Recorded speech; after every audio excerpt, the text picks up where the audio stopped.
வணக்கம். சுக்ரு நியூஸ் தமிழ். கொல்கத்தா பெண் டாக்டர் கொலைக்கு நீதி கேட்டு தேனி நட்டாத்தி நாடார் மருத்துவமனை சார்பில் மௌன அஞ்சலி ஊர்வலம்.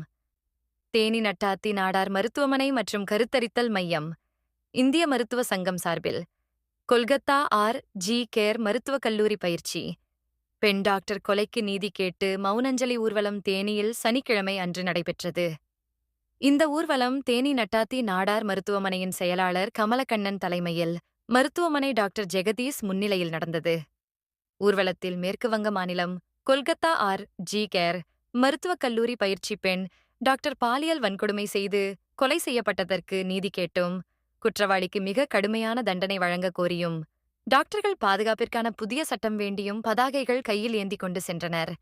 இந்த ஊர்வலத்தில் டாக்டர்கள் முத்துகுகன், மாதவ பிரவீன், ராஜேஷ் கண்ணன், முத்துக்குமார், பிரபாகரன் மற்றும் மருத்துவர்கள், செவிலியர்கள், மருத்துவமனை ஊழியர்கள் ஏராளமானோர் கலந்து கொண்டனர்.